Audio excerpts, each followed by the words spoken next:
Met my new neighbor. Yeah, I think she's moving in with her boyfriend. He is just quiet as can be. Shocking. The Japanese guy making not a sound. We're live. Hello? I think we are. Do we have the headphones out because we're doing DirtBall calls? We are doing DirtBall calls today. Why is there a wow? It's been so long. We did them last week. Did we? Yeah, we did. I don't know if that's true. We did the DirtBall calls last week. Oh, the comments are coming in. It's lit. A bunch of it's lit. Let's get the pre-show going again. 3 questions from the pre-show. Send in some pre-show questions for things that may or may not be talked about on the episode. Welcome to the pre-show. I'm your host, Joe Prano, here with this guy. I don't know his name. We're pre-showing. That's what you're going to give me? You're not even going to give me my name? Mayor took my bat, just tossed it back there like nothing. Did he move it? Mayor, put my bat. We already have a down vote. Like, who did that? Who gave us a down vote already? Some Andy Ruther slurper who didn't want me not referring to you by name. We have a down vote already. Okay, guys, offset that with some upvotes, some likes. A down vote? A dislike? Who is so angry at us? I'm going to take a chance that it's Patriots fans. You think? Probably. You think it's Pats fans? It's that time of year. It's that time of year. Patriots are in the Super Bowl. They have nothing to be upset about. Yeah. So of course, they're angry, filled with racist hate. Man, you're going at them already. Guys, how's the sound? Are we good? How's the sound? Because I don't feel like unplugging all that shit. We good? Does it sound good? I assume it's good. I trust that it is. Do we have any questions, Andy? We do. Great. Welcome to the pre-show. Question 1. Our second downvote. Wow. Now people are just trolling you. Yes, they are. Upvote if you hate Andy Ruther. Why would you hate me? I'm just saying. I'm just trying to turn this upvote thing around. Okay. Question from Benangi. Has Ruther cursed anything since last week? No? What am I cursing? Well, you cursed the Texans, the Colts, the Chargers, the Chiefs, the Seahawks. I mean, the Saints. You picked all those teams to win. I've had a bad run. I've had a bad or run. a good run, depending on if you're trying to really show your evil powers. Well, later on, we are magic. We are going to get the DirtBall calls in the show, and we have a call about how we do things with regular season picks versus playoffs. Since I have had a epic collapse, you just reeled off all the teams I have cursed. Yeah, I'm not even sure that's all of them. Yeah. The Bears? Did you have the Bears beating the Eagles? No, you had that Eagles game. No, I had the Bears winning, the Eagles covering. Right, so the Bears? I've actually been all right in my point spreads on a lot of these. Have I? I don't know. Not really. You're like I think you obviously thought the Colts were going to win the game. I did. So obviously you thought they were going to cover. I did. But let's get through this pre-show quickly. You have stuff to do. From Edward, Joe, should I be fearful of traveling to Yonkers to see your show? No. Yonkers is fine these days. I used to take the train up there regularly when I worked at the casino. You should be fearful of the quality of show because it's just never a good show. It's just old, gross people. Slide into my DMs on Twitter or Instagram. I have other shows. So unless you're like from somewhere near Yonkers, come to like the city. I'm doing the Stan's Frantic show on Monday. I should have some other ones lined up. So I'm doing 25 minutes at Yonkers. And if you're down to be in a room laughing at me when everyone else is like, who the fuck is this guy? Definitely come. I could use all the support I can get. But slide into my DMs and I'll point you toward a better show if there's something closer. I love the show. It's great. It's my show. I was going to say, you're kind of dissing your own show. It's just that the people there are so old and angry because they've lost money. And it can be awkward. It can be an awkward show. Well, real quickly back to the comment section before we get this bad boy going. What else we got here? From number one Andy Ruther fan, Zach Mann, Ruther looks like a male stripper. Okay. Because of the mustache? I don't know. Because of I these was going to let you handle that one. Because of these amazing lines. Can you see these? Got a little zigzag from my boy Trippy. What else we got? Should we do one more? Get the show going? Let's just get the show going. Come on, there's not one more in there. There's not one more question in there. Okay. A lot of comments. I mean, what do you want from me, Prano? Let's do it. All right, let's do it. Welcome to the Dirty Sports Podcast. I am your host, Andy Ruther, coming to you live from the Smut Studio in Venice Beach, California, with my co-host, Joey No Chill Prano. Hello, Andy. Did you sound out your own name when you were saying it?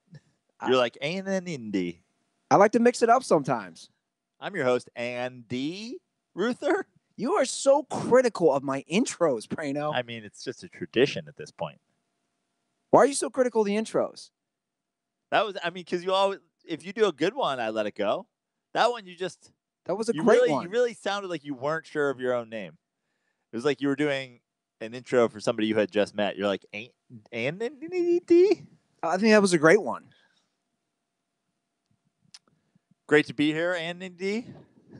I didn't say it like that. Hop in the comment section if I said it how Prano's saying that I said it. I don't think so.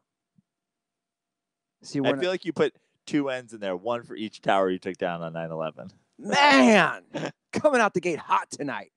Got my Sod Poodle shirt on. Is that what you were going to say? Yeah, I like it. Yeah, it's a nice, comfy shirt.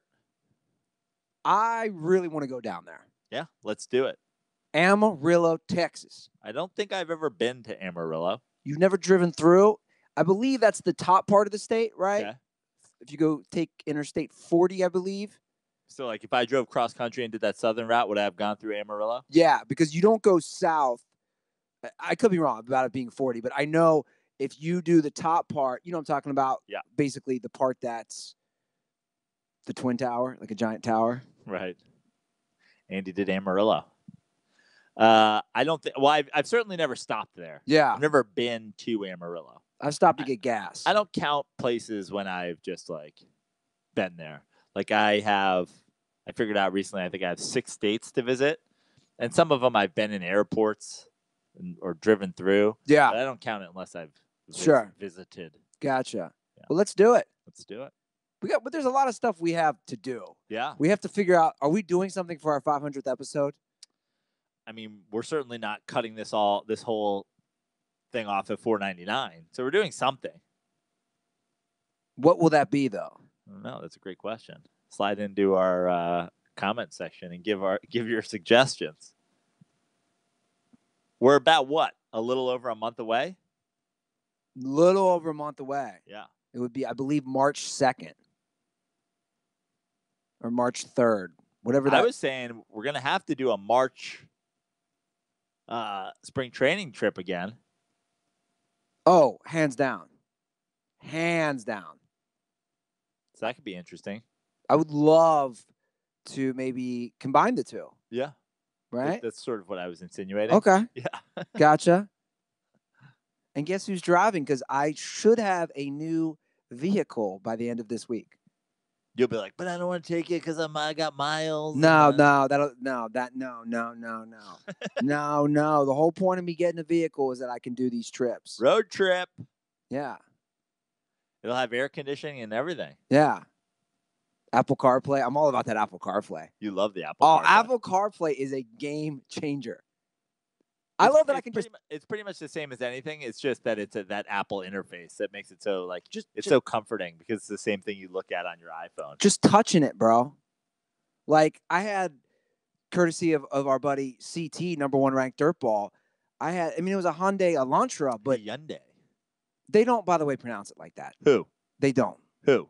We have a DirtBall who is a dealer at Hyundai. I don't need to know what. By the way, I don't need to know what a Hyundai dealer says. I need to know what. I have had a phone conversation with him. I specifically asked him. I need to know what Koreans call it. That's what I need to know. He said he can vouch for this. I'm not going to give his name just because, I don't know if he's trying to protect himself. He said nobody calls it Hyundai. I need to know. I need to have that is a Pranoism. I need to have it direct from the Korean's mouth. You talk about a Rutherism. That's a Pranoism right there. I mean, that's just reading comprehension. That's just phonics. I have never met Hyundai. A person who said now Hyundai. I think they skip through it becomes Hyundai. But there's a Y there. Are there silent Y's? You want me to knock on my neighbor? He's Japanese. It's close enough. Nah, it's completely offensive. It's like saying, why don't you ask me? I'm Italian. It's close enough. Whoa, Asian, Korean, like. There's 40 different dialects in most Asian languages. This guy probably doesn't even speak all the Japanese languages. By the way, speaking of offensive, last night during my show, I asked somebody, now that you bring up Italian, dude is from Brazil. Yeah. I asked him what his name is. And he says, Guido. And I go, what? He goes, my name is Guido. It's a very common name. I didn't know that. Yeah. Because I said, if you said that around a bunch of Italians, somebody might try to fight you. No, there's tens of thousands of Italians named Guido. Really? Yeah. Because I thought that was a racial slur for Italians. I mean, what people have turned into slurs is, yeah. And then the comic after me, which I thought was a ballsy move, especially with black people in the audience. He goes, your name's Guido? Is your other friend the N-word for his first name? And I was like, oh, boy. That did not work. No. He dug himself a hole. It was a white guy? Yeah. Who was it? I'm not going to say his name, but Why? he got out of it. He was visiting from New York. He got out of it, and he actually did a very good set. I mean, he said it. You're worried about... I don't want to throw him under the bus. Okay. You probably don't even know him anyway. Sounds like he threw himself under the bus. Yeah. Also, there's no bus. I have not weaponized words. Do you have weaponized words? No, I don't believe that you can. We've already had this conversation. Letters forming a sound. Yeah. Cannot be weaponized. Yeah. According to you. Yeah. Joe Prano. Yeah. It's the intent. It's not the word itself. Well, speaking of intent, let's just jump into some things. What is the intent of the Indiana Pacers season now that Victor Oladipo is donezo? I mean, it's not official. It's not officially donezo. We haven't gotten the Woj bomb yet on his status, but he did pull down his knee sleeve and scream. He was taken off the court on a stretcher, and when the trainer came over, they put a towel over his knee like it was a dead body at a crime scene. Yeah. So safe to say he is done, but nothing official. If he's done for the year, they're done for the year. They didn't really have contender potential unless they made some crazy move at the deadline, which with that team, I wouldn't have been surprised if they did that. I wouldn't have been surprised if they're like, we have Oladipo and we have, some role players. Let's go get a second star from some team. I wouldn't have been surprised if they tried to do that. They thought the East was wide open. Oladipo's one of the top players in the Eastern Conference. But without him, we're talking, instead of them upsetting some sort of better team and, fighting their way into an Eastern Conference Finals, this is now not a playoff team or a first round playoff loss. Well, they're 31-15. Yeah. And they're currently up 15 points against the Raptors. Yeah. No, they're going to be they're a good team. So they would still make the playoffs probably. I'm just saying they've lost the guy. Sure. They're, they could fall apart. They could be out of it. Let me ask you something. They won't be, but because we're talking Oladipo, I want to bring up, because I don't think we've really fully gone into this, have we? These guys who leave Russell Westbrook, guys who played with him, who leave, have flourished. Yeah. And he's a prime example.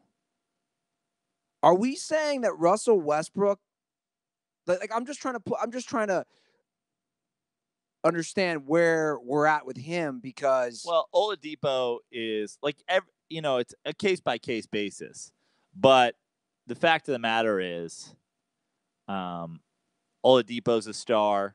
Durant's a star. I mean, honestly, they're both kind of. I with the way Oladipo played in the playoffs last year, I'd say they're both superstars. You know, you don't often have two superstars that are able to coexist. Superstars. So yeah, I mean, Russ is a ball heavy point guard, and there's only so much ball to go around.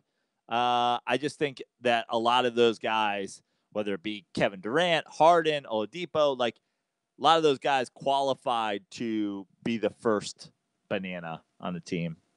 And so, like, obviously, you're going to be significantly better when a team's turned over to you. He would be the first banana on a banana boat. Yeah. But you look at Paul George, like, he's okay with Russ. He seems to enjoy that camaraderie. I don't know.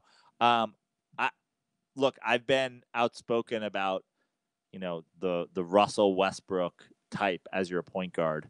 I don't think, and Russell Westbrook, I mean, I'm certain he's leading the league in assists. He probably averages 11 a game or something like that.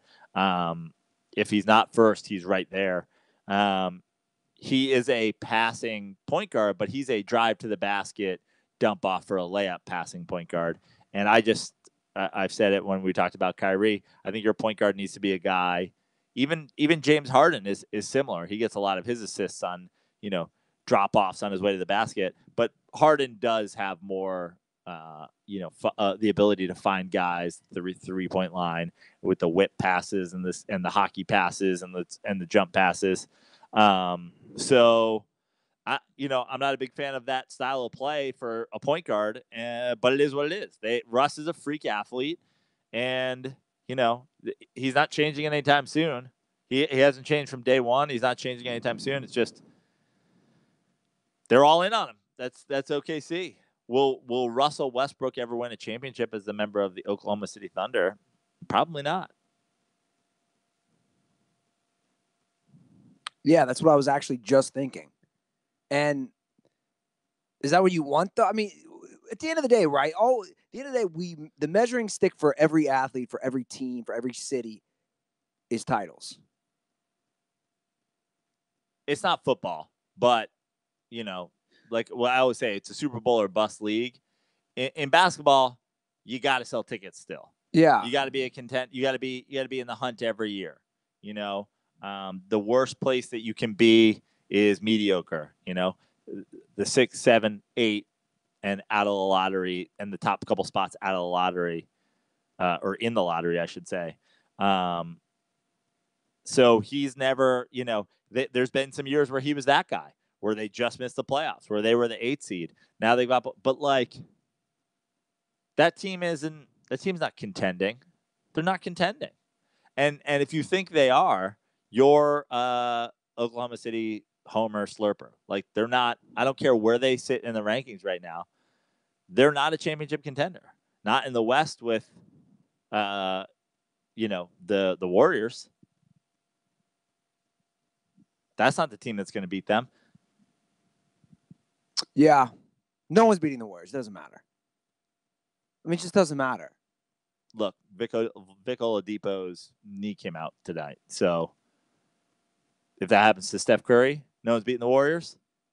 If that happens to Kevin Durant, no one's beating the Warriors.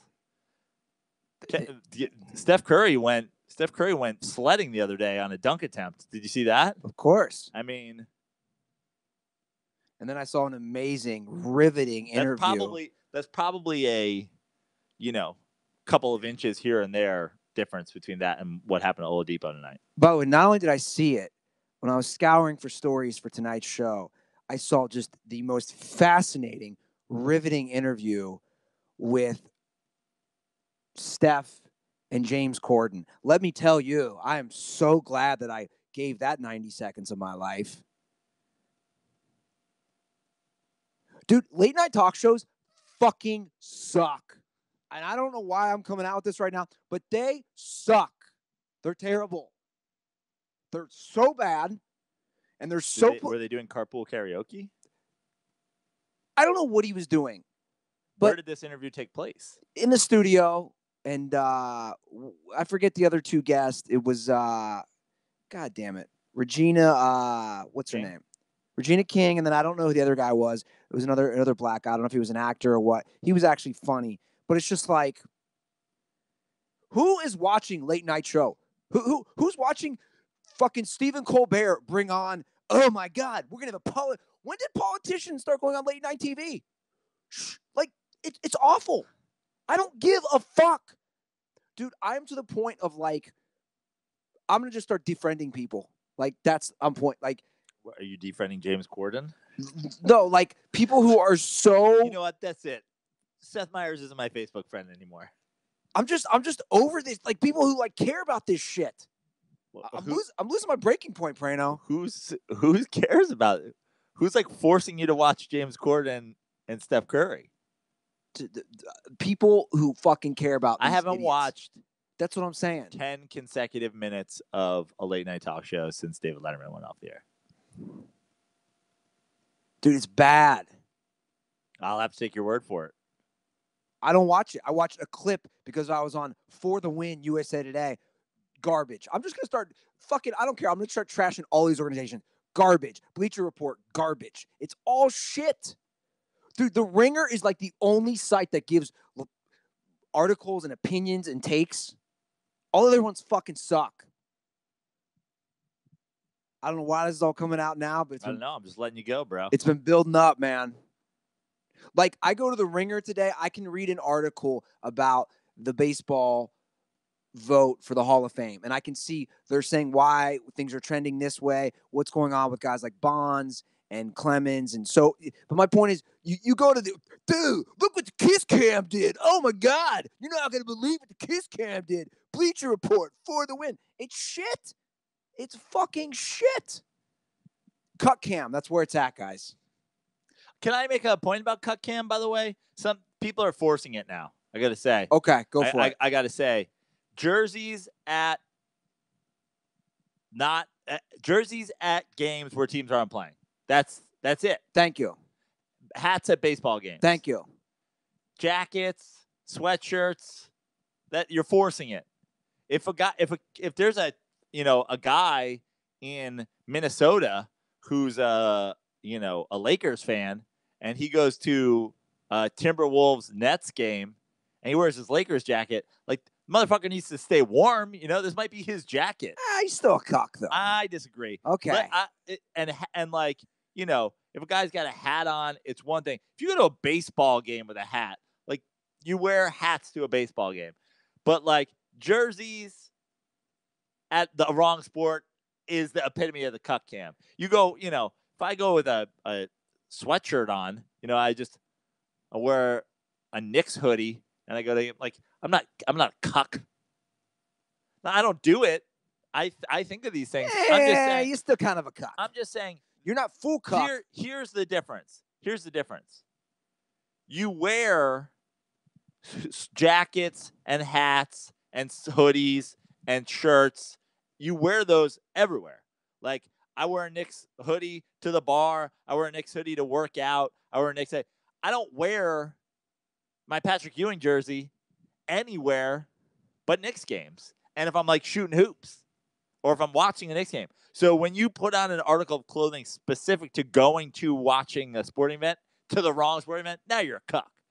But, like, I don't want to cuck shame people just for being poor. Like, that might be somebody's only jacket or only winter hat or only, like, or only hoodie. Cuck shame somebody for being poor. You know what I mean? Yeah. Okay. Like, if I went to a minor league game, I just happen to have this on. This guy wore a sod poodle shirt to Well, look, I agree with you. It's gotten out of control. Now, if I go and purchase a sod poodle's button-up jersey and I wear it to a fucking, a Sea Dogs game, then now I'm a cuck. Look, guys, I appreciate the enthusiasm with the cuck cam. Yeah. But I get what Prano's saying. By the way, I was trying to get the Twitter feed cuck cam because I just think it needs its own feed. Already taken by some asshole Republican who just posts pictures, basically, I think, of the Democratic convention from 2016 of Democrats. And it Well, hasn't he's not wrong. what? He's not wrong, but It hasn't been tweeted for 2 years. Yeah. 3 years. well, the next purge, maybe they'll take it back from him. Can I get Cut Cam for Dirty Sports? I want the Twitter feed and I want the Instagram feed. That way people can just at us on Cut Cam so we don't have to always retweet it. Even though keep sending them in. But Prano's right. For the most part, we're looking for jerseys. But Prano, hypothetically, if somebody shows up to an LA Kings Pittsburgh Penguins game and he's wearing a Minnesota Wild hat and a Minnesota Wild jacket, you're fucking. No, that's what I'm saying. But now we're doubling up. Yeah. Now you're basically dressing as another thing. My point is, like, when I go to New York, when I go to the East Coast, I'm going next week. I don't need a winter coat out here. So what I've done is I've taken my like 6 winter coats and they're spread out. Like my mom's got 2 coats, my brother's got 2 coats, my sister's got 2 coats. So everywhere I go, I show up, I put on a coat, and then I leave it and I put it there. One of the coats my brother has is like a puffy down New York Giants jacket. If we got there and he was like, dude, I got tickets to, Jets Patriots. We're got a luxury buy. You want to go? I'll be like, sure. I'm wearing that fucking coat still because I'm gonna be freezing. It's like, but I'm not putting on an Eli Manning jersey. You know what I mean? I love how this is where we've gotten so far down this path of like what defines a cuck. Because somebody posted like a picture of a guy in like a Lakers jacket. I'm like, that might be his jacket. You know what I mean? How many jackets does this kid probably own? Like a 20-year-old kid. Like how many? It's probably his jacket. We're basically poor shaming cucks. Yeah. It's like I understand having 5 jackets of different weather types. That might be his 30 to 50 degree jacket. Lakers pullover, that's fine. Now if you had a fucking LeBron jersey and an arm sleeve on after, I'm like, okay, you're at the wrong party, bro. I still love the people who don't understand Cut Cam. Yeah. And they see the tweets and they're like, I don't get it. And I'm going to hit it up. I do it every year for Super Bowl. I retweet myself that don't wear a jersey of a team not playing to your Super Bowl party, which I've gotten hate on the last 5 years I've done it because it's like people are like, no, why can't I just support football? Because your team fucking sucks and they're not playing. So don't suck. Don't be a cuck. I just looked over on YouTube. Jesus posted a comment, #cuckgate. Yeah. We have our own cuckgate. No, but the thing is, I want to be, because the people that wear jerseys to games that they don't belong at deserve endless mocking. You agree? Let's not water it down. Yeah. Forcing it. Yeah, the kid in the Garoppolo jersey at the fucking Chiefs game, like that guy should be skewered. Yeah, but then some fucking 15-year-old who owns one winter coat is wearing a Lakers jacket to the fucking Minnesota Timberwolves game. It's like, I can see your point. Yeah. I can totally see your point. Well, you know who's definitely a cuck? In fact, tons of cucks. Major League Baseball Hall of Fame writers. Every year it's a fucking cuckapalooza. I gotta say, at least they got one right this year. And Mariano Rivera, 100%. I was like giddy for the people that didn't vote for him. And I'm a Yankee hater. Okay, but here's my problem with that. It's not with Mariano Rivera. My problem is, you mean to tell me Mariano Rivera is the first ever 100% votes? Like Ken Griffey Jr. last year didn't get 100%. Right. So my problem is Mariano Rivera significantly better at what he did than Ken Griffey Jr. and didn't get hurt. It's not even it's not even a question. There was a time when Ken Griffey Jr. was playing, Bonds was playing, like tons of players. You could say, who's the best center fielder in baseball? It wasn't Ken Griffey Jr. every year. Best outfielder in baseball. Best closer for the majority of his career was Mariano Rivera. And there was guys, Trevor Hoffman. There was, the Mariano Rivera is the best to do what he did ever. Well, Ken Griffey Jr. is not the best outfielder ever. The best outfielder ever, offensively and defensively, is also not in the Hall of Fame because of some fucking ridiculous. They don't know, I mean, the Bonds thing is absurd. Well, I have the votes. It's pretty small. Let me try to blow it up. I have the votes. So Rivera, like we just said, got 100%. Edgar Martinez got 85.4%. So did Roy Halladay, 85.4%. and Mike Mussina at 76.7%. Those are your 4. I'm okay with all of them being in, by the way. I am too. But, Joe, you just touched on it. Curt Schilling at 60% is like remarkable that he's above the Barry Bonds, the Omar Vizquels, the Manny Ramirez. Well, actually, Curt Schilling's getting fucked too. Dude, he's getting fucked, but he's not getting fucked like these other guys. Dude, let's talk about Curt Schilling real quick before we go to the other guys. Curt Schilling, to me, this is what makes Roger Clemens. Just if you look at it, Roger Clemens' WAR is double Curt Schilling's. Well, no, I know. Well, Roger Clemens and Barry Bonds. I looked it up and actually put this on the rundown. Roger Clemens and Barry Bonds both have top 10 all-time WARs. Yeah, top 10 all-time. Curt Schilling, though, dude, Curt Schilling. This is what Curt Schilling has going for him: 11-2 in postseason. I mean, lights out with a 2.23 ERA. A World Series MVP. Yeah. Like those things for me are absolutely massive, right? For him to win, or I'm sorry, for him to get. I don't even think, but like, how many wins does he have? How many? I mean, Laz and I went over this on Dirty Slides. Like, yes, he has that, but like the longevity, he's not quite what those other guys were. He's got 216. It's a lot, but I mean, but hold on. Let me just go a little deeper on Schilling, and hold on one second. Let me pull it up here. There was one more stat which I thought was interesting about Schilling. This is a great stat, and I don't think this is like picking random stats. Curt Schilling has 27 games with 10 Ks and 0 walks. Second all time. Like, that's a crazy stat. The only person with more is Randy Johnson. Yeah. So, again, 10 strikeouts, 0 walks. He's done that 27 times. It's Randy Johnson with 36, Schilling at 27, Kershaw with 22, Scherzer and Roger Clemens with 21, and Pedro at 18. All Hall of Famers except for Clemens. And that's my point. Clemens and Schilling.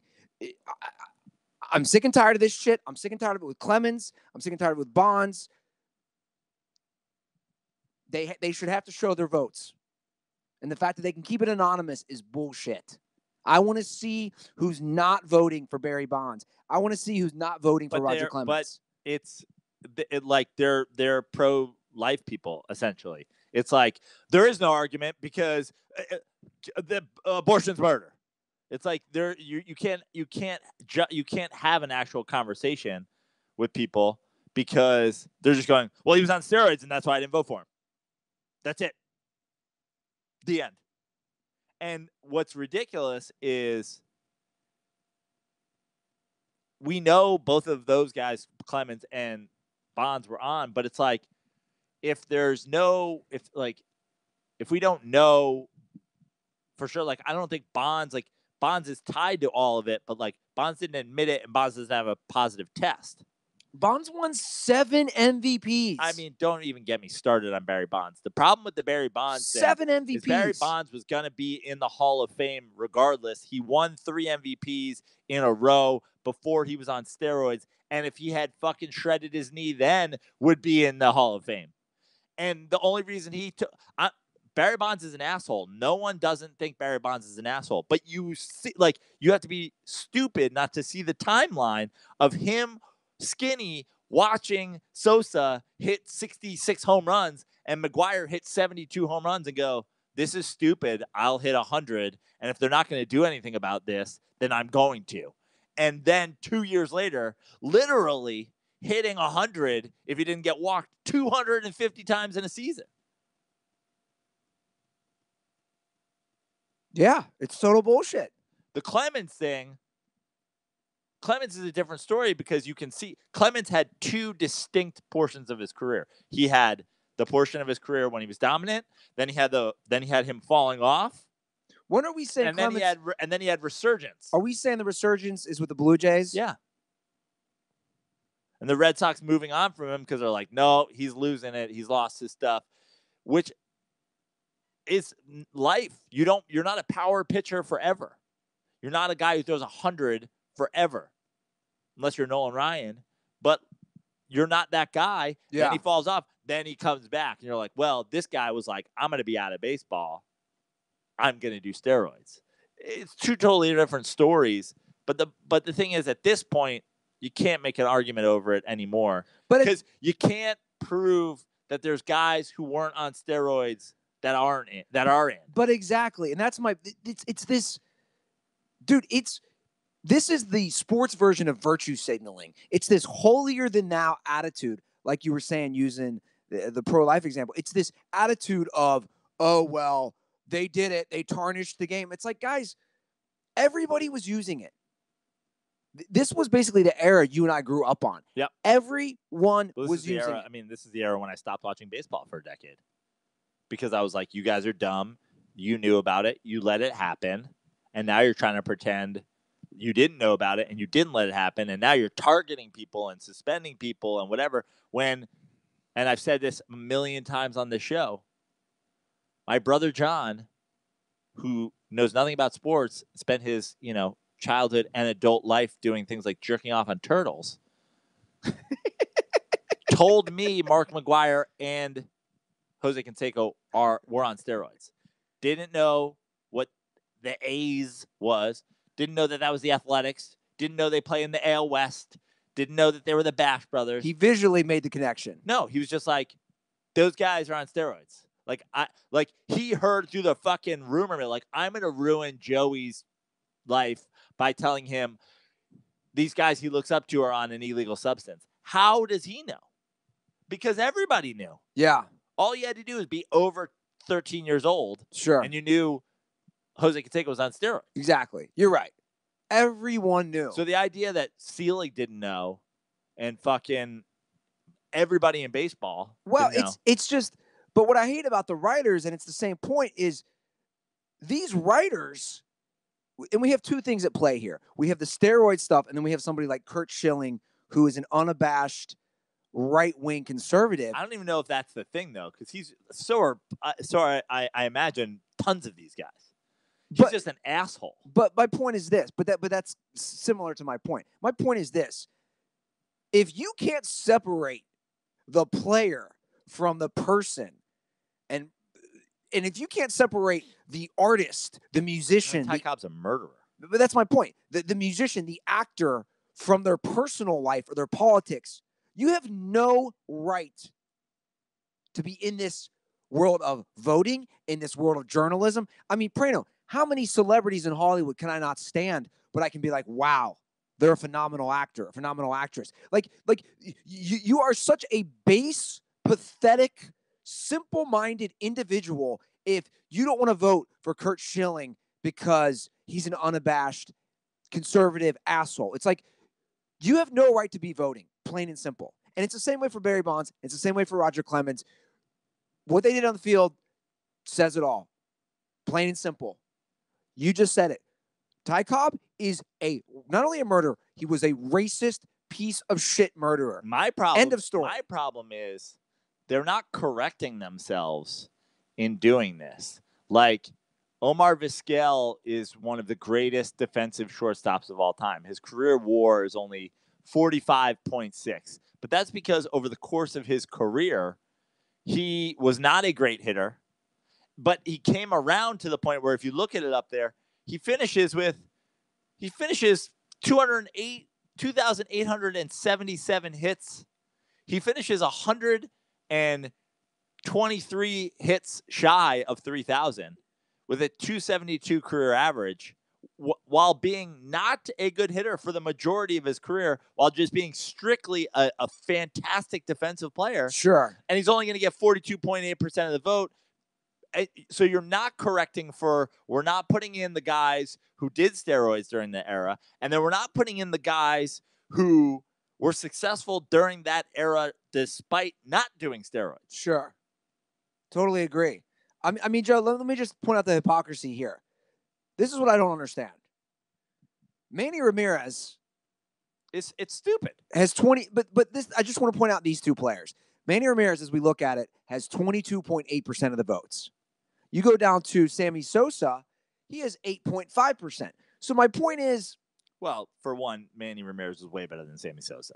He was, I'm not disagreeing with that. But my point is he about 3 times better? No, they're just saying we're not voting. But that's my Manny point. Ramirez getting 22.8% of the vote is bullshit too. Yeah. It's total bullshit. And I don't know. And now Fred McGriff's done. Yeah, Fred McGriff's done. done. You're not adjusting for the fact that Fred McGriff hit 493 home runs and hit 284. It's yeah. Come on. I don't know what the solution is, though, is my question. What's the solution to this shit? Because we're doing this every year. The solution to this is the same thing as the solution to the most valuable player in basketball, is the same thing to the solution of, the rookie of the year. It's the same thing. It's voted on by people who have never fucking stepped foot on a baseball field. So while the Hall of Fame is great and you can go there and you can see these guys, the difference between Manny Ramirez being in the Hall of Fame and not being in the Hall of Fame is the plaque and the speech. I can guarantee you there's pictures of Manny Ramirez in the Hall of Fame. I can guarantee you there's a bat from Manny Ramirez in the Hall of Fame from one of the World Series. It's probably his dreads are in the Hall of Fame. I can guarantee you, I guarantee you a lot of Barry Bonds shit is in the Hall of Fame.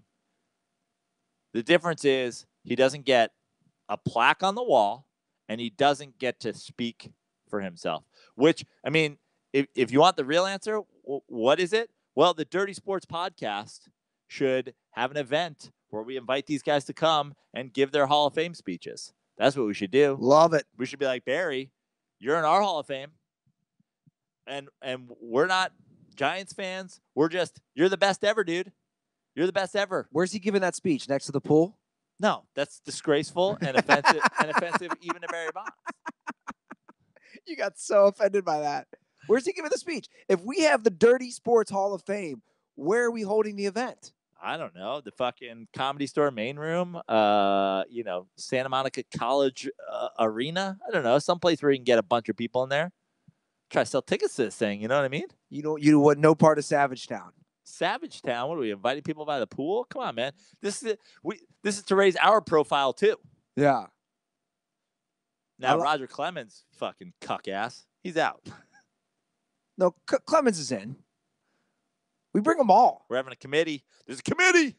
I like this. We bring them all. No, but you know what the solution is? It's the same thing for the NFL. It's the same thing for all these things. All these old white men who are voting just need to die off. The guys who replace them aren't going to be any better. Who are these? Are these the Cincinnati Reds nerd beat writer? Is this type of people? Yes. It's unbelievable. It's unbelievable. These people. It's Kirkjan. I like that rule. Kirkjan. If you didn't play basically, we'll keep it simple, right? We'll say if you didn't play high school baseball, you're automatically eliminated from voting. Fuck that. As an adult baseball writer, you go out there for fucking batting practice. If you can't hit one that rolls to the wall, you're out. You're out, bro. Roll to the wall. I ain't talking about hitting one out of the park. You got to roll one to the wall, bro. How fast is the pitcher throwing? Batting practice. Which, tell me. 50s. Low 60s. Straight. Hit it. Here it comes. On purpose. Okay. You can't hit it. Can't roll one to the wall. You're out. And that includes me. My hands hurt. Get the fuck out of here. Does that include me for the dirty sports voting? Yeah. If I can't hit it to the wall, I'm out. Yeah. If you can't hit one in a full batting practice session that rolls to the wall, get the fuck out of here. Yeah, I'm looking at the comment section. By the way, thank you for all the comments. A lot of people were talking about this. Can I get into a couple questions? Sure. What do you think about David Ortiz? Is he first ballot? What's the deal with David Ortiz? Did he get suspended? But I thought he got popped at a certain point. Yeah. So, what is your question? Is he a first ballot Dirty Sports Hall of Famer? Yes. Is he going to get in? I don't know, because these guys are such assholes that they're like, well, yeah, he got popped for PEDs, but it was a sample from earlier in his career before they were testing. They went back and retroactively tested it, and so he's okay because he was nice to us. Yeah. Poppy's cool. We like Poppy. he's cool. Sure. Like A-Rod. A-Rod's a fucking first ballot Hall of Famer. A-Rod's shits are better shortstops than Derek Jeter. Current quinoa and fucking carnitas. You know, he sits down to dinner with fucking J-Lo. He takes a shit. Currently, it's a better shortstop than Derek Jeter. And Derek Jeter's going to get fucking 99.8% of the vote. And we're going to be talking about whether or not A-Rod should be in 5 years from now. Get the fuck out of here. I agree. I totally agree, man. It's ridiculous. It's completely, this system is so fucked up. It's an awful system. Do you have anything else to add about the Hall of Fame? No, and the voting? Not really. I think the four guys were deserving. I'm glad to see Edgar and Rivera get in as, you know, closers and DH. It's just part of the game. So, yeah, Halladay getting on the first ballot is nice. He was dominant when he was in the league, and you know, I think there are some other guys. If you're not gonna put the Schillings and the Clemens and the Bonds and the Mannies in, you better correct. You better put Vizquel. You better put Walker. You better put Jeff Kent. Like, if you're not gonna put those guys in, then make a correction. Yeah. Now Jeff Kent was probably on steroids, but we don't know. He didn't fucking. He was another guy who was an asshole. Remember? Yeah. Right. People hated him. Right. Even fucking Sheffield. Sheffield has 509 home runs and a career, what? 292 average. 2,500 hits. Almost 2,600 hits. Yeah. Yeah, had a great career. Almost 2,700 hits. Where? I'm looking. Yeah, I'm looking at the wrong thing. Good job pulling that up, Andy. That's what you need that fucking second screen for. Yeah. That's what our future intern's going to be on. Yeah. Yeah. I like it. Yeah. We got to get locked and loaded in here. Okay, we have to talk about Miller Park being changed to what? Boo! American. Boo! Shame. Shame. It's a good Game of Thrones reference. Shame. Shame.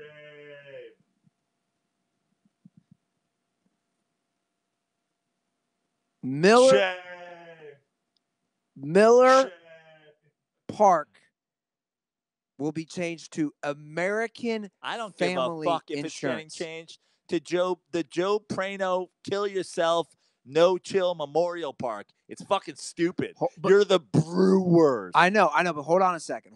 I'm not defending it, and I'm not a fan of it. But I have a couple things I want to say about it. One, it's disgusting. I agree. I've said this though, Prano. To me, this comes along the lines of the same thing as the NBA little ads. Is there anything sacred anymore? Is there nothing sacred? Forget that. This is actually nothing like that. You know why? Why? Because they were already sponsored by a corporation. And it fits. It's Miller I agree. Park. I agree. The Brewers. The but hold New on a York second. Mets Stadium is Citi, C-I-T-I, like Citibank Field. You understand that? Of course. But it works. It's Citi Field. I get it. No. Again, I don't like this move one bit. I hate it. I'm just trying to look at it from a few different angles. One, if you're a Brewers fan, and I don't know what they're paying for this, that has not been disclosed yet, but I'm just doing a hypothetical. If they get so much revenue to go out and get so many players from this name change, and you win a World Series, is it worth it? I'm just putting this out there. Again, I'm not a fan of this. Like, I guarantee you that it's a difference of, like, it's not that big of a fucking difference. You're probably right. I'm just putting that out there. So now, if they're like, "Hey, we're gonna give you 5 times what Miller was giving you," okay. What are we talking about here? You know what I mean? If Punch Drunk was like, "I'm gonna give you $10,000 a month," I'm like, "Later, Ruther." Like, it's a different fucking story. What? You know what I'm saying? Like, if you're giving me $10,000 a month, why would you do that? Why would you do that to me? I'm just saying that, okay, everybody has their price. But if they're giving him $500 million for the next 10 years, and Miller offered them $450 million, then the owner should be lit on fire. Okay, fair enough. But then the second thing I want to say is Miller Park has only been around since 2000, 2001. Right. But that's important.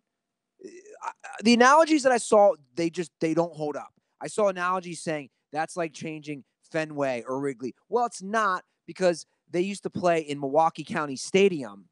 So I don't like that analogy. They've only been playing in Miller Park for 19 years, 18 years. Dude, Pac Bell was AT&T. Now it's Oracle. It's like, okay, you're a revolving door of companies that don't. But Miller Park, you're the Brewers. Look, I agree with you. I'm not disagreeing. You already had it. You already didn't fuck it up. I'm not disagreeing. I'm just saying some of the analogies I don't like. Comparing Miller Park changing their name to Fenway Park, of course not. Changing their name to Geico Field is not an analogy. No. But I'm seeing some of those things out there. Well, those people are stupid. Okay, so we can agree on that. At the same time, the fucking whoever owns the Brewers should kill themselves. Unless this is a fucking, Godfather offer you can't refuse. But if we're talking about the difference of $5 million a year in payroll for the next 10 years, that's $50 million difference. That sounds crazy, but $5 million? Stop it. You're embarrassing yourselves. I don't think this is going to go through. Why? You think they're going to shame them out of it? Well, I've read a lot about this. And even the company, the American Family Insurance, is just getting, this is not good PR. In fact, now I'm seeing that. Well, all PR is good PR. Well, I think at the end of the day, they're not going to change it. It's like they're the Brewers. Milwaukee is known for Miller Lite. This is a very sensitive issue for you. Yes, it is. The unofficial Beer of Dirty Sports podcast. Yeah. You're a fan. Yeah, it's the official beer of Joe Prano. So, yeah, I'm offended as a person. If they were like, we're going to name it Joe Prano Ballpark, I'd be like, guys, you're the Brewers. Yeah. What are you doing? Like Miller Park at, the Joe Prano No Chill Fairgrounds. Okay, now we're talking. Sure. What do you think? Joe Prano Ballpark tastes different because it's brewed different. Okay, now we're in the same page. How do you think Guy on Couch reacted as a diehard? I mean, truly, Brewers how do I fan? think he reacted? He's like, whatever. Probably. No. Come on, he's not the old guy on Couch. He's there going like, You don't think he was offended? He's like, it's stupid, but what are you gonna do? Really? You think he's changed that much? Yeah. What's old Guy on Couch do? Old guy on Couch is like, old guy on Couch refuses to drink Miller for the next 2 years because he wanted them to offer more, and now he's strictly blackout on Jack and Coke. He's like, I'm gonna spray paint it to be Jack and Coke Park.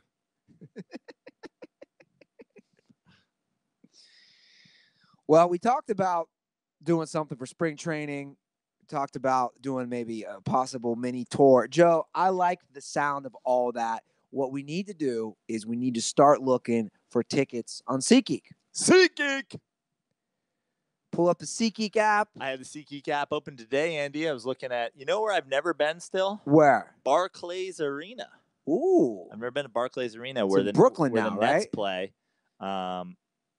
Seems crazy not to go to an NBA game in Brooklyn while I'm home. So I was looking at tickets for Nets Bulls on Tuesday night next week. Well, I was looking for tickets. I know I mentioned this before, for Sir Elton John. Yeah.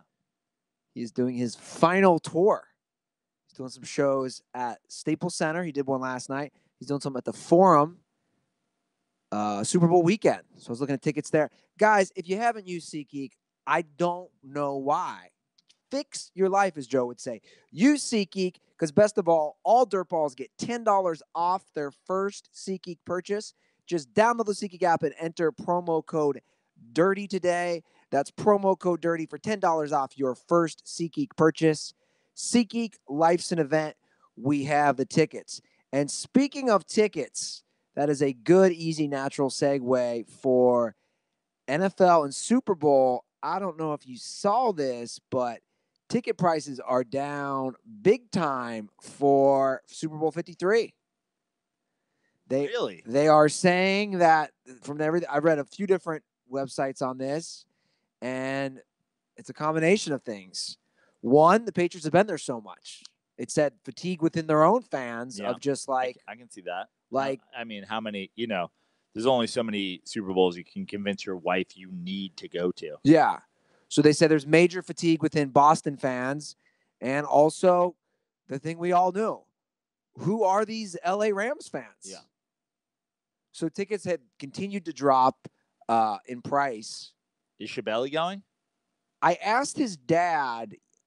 His dad wasn't sure if they were going. Sounds about right. I don't think Sounds about right for Rams fans. Yeah.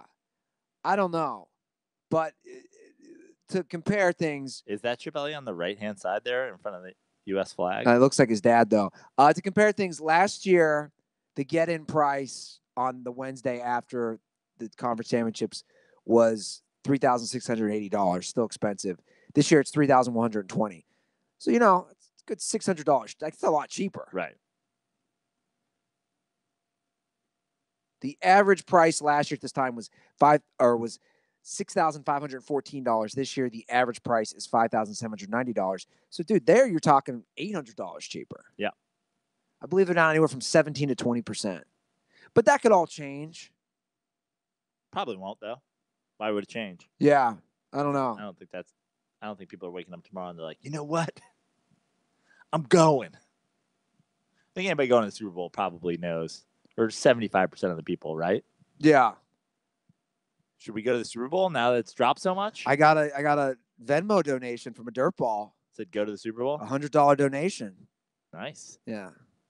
Which I appreciate. So if you guys want to send me about $3,000 more, maybe we can make it happen. That would cover one ticket. Yeah. If not, straight into the Thust Fund. Thust. So no marijuana ads during the Super Bowl. Stupid. CBS said no on that. They're like, we'll definitely put 400 Chantix ads with Ray Liotta, though. Side effects may include your head exploding. I don't know what it's going to take. Like, marijuana is extremely mainstream now. All these states have legalized it. What is it going to take? I'm just trying to understand CBS's. Do they think there'd be that much of a backlash? I'm trying to understand it from their perspective. It's this conversation that goes on between a group of people that don't matter.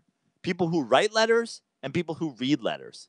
People who call, networks on the phone and people who answer those calls.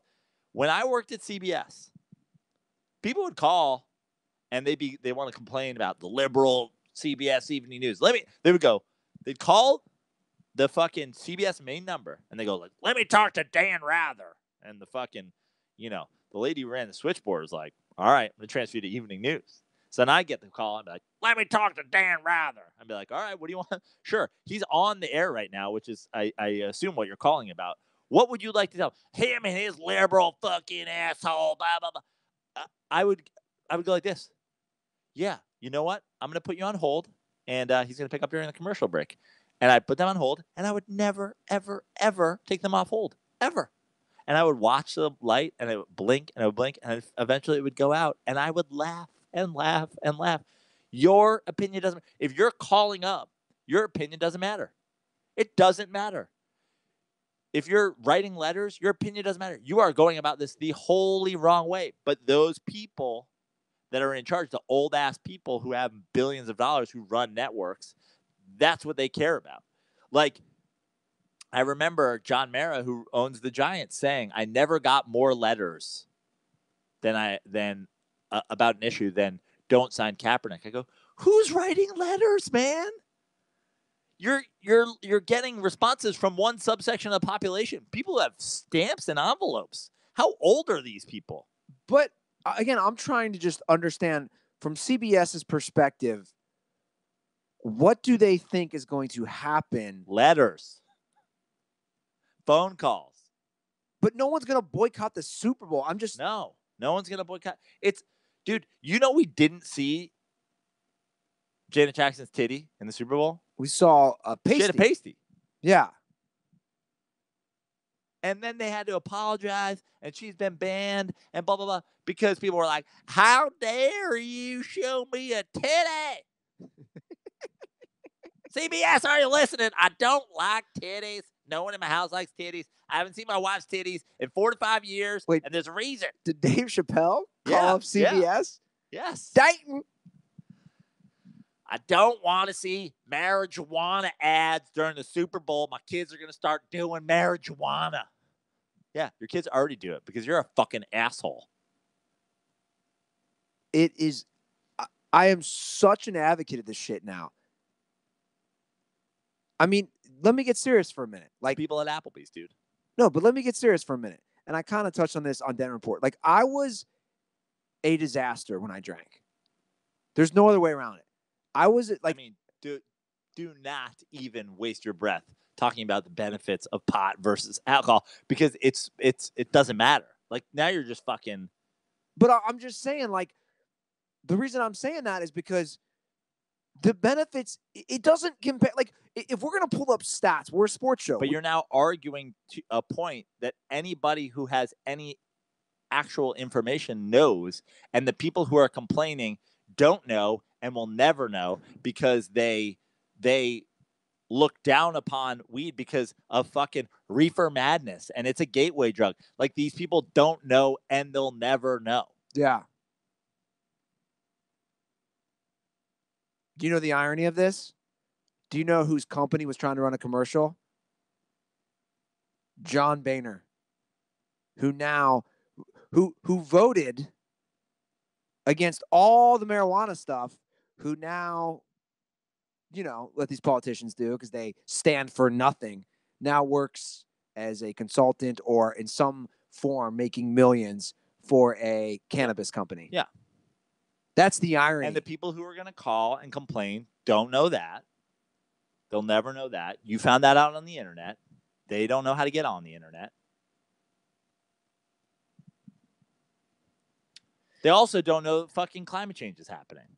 They also think that Jesus was, walking on water. They also think God put 2 naked people in the woods. Well, actually put 1 naked person in the woods and pulled that person's rib out and made the other person. And then those people fucked in front of a snake and an apple. Next thing you know, we're all here. But they hate black people for some reason, even though we're all from the same 2 people. Like, you're having a conversation with people that believe actual fairy tales. That's what you're trying to reason with. You're reasoning with children who are, think a boogeyman lives in the closet. But it's going to happen. My point Eventually, it's going to talk about who we need to die off. That's who needs to die off. Sports writers are always going to be a little fucking beta cucks because they want to be around baseball, but they can't play baseball. But fuck it, people who are, the NFL and CBS are worried about calling. Those people will die off. And it's happening pretty soon. And guess what? The best part about it is when they die off is when they're going to really need cannabis the most.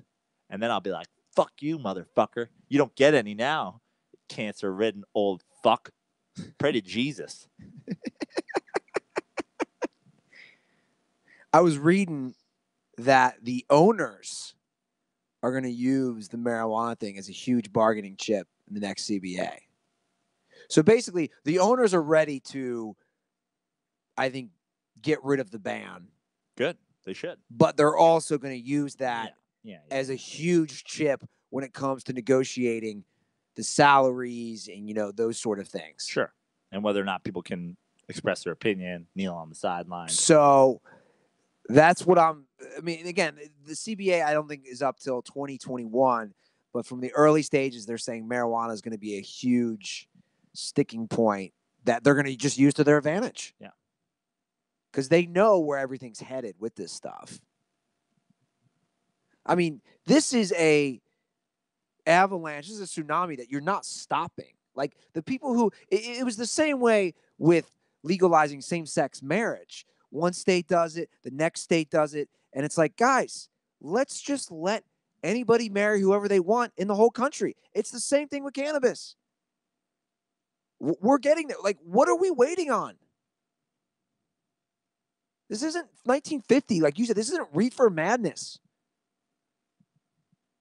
You take my weekend bachelor party, and I talked about it on Dent Report, versus 10 years ago when I'm raging like an idiot, versus this weekend when I'm binging on edibles. Oh my God, I walked around a casino, did circles stoned. The old day I'm having unprotected sex with some skank. I should be the poster child for cannabis. But it doesn't matter. Like, no, we don't need a poster child. No one needs it. Everybody gets it, except for people who will never get it. You're not going to change their mind. What would your mom say if you were like, Mom, you want to fucking have this edible with me? Is it legal in Ohio now? No. For medicinal? Maybe medicinal. But it's legal everywhere. Your mom's not an idiot. She reads the papers, right? Yeah. She knows it's fucking legal here. Completely 100% legal here. She would be like, well, that's liberal California, where all the hippies go. Yeah, she probably would say something. Yeah, because she's old. Like that. Yeah. I think we should have a day where everybody gets stoned, and people who don't want to get stoned, you slip an edible in their meal. How happy would that day be? It'd be the most joyous day in American history. How many people are in this country? 400 million, 300 million? Yeah. 375 million. 375 million people were all walking around stoned. Now, I know you could say, well, hey, that's 420 every year. I'm talking, we get people who don't get stoned. The people who don't get stoned on an edible fucking lose their minds and turn into awful people because they're fucking angry and hateful and fucking stupid. Yeah. Those are the people we need to die off. Just thinking about it. Sorry, I'll take care of the baseball writers. But fucking, nature's got to take care of the old asses. I'll take care of the baseball writers. I'll take care of the baseball writers. Leave that to me. I got this.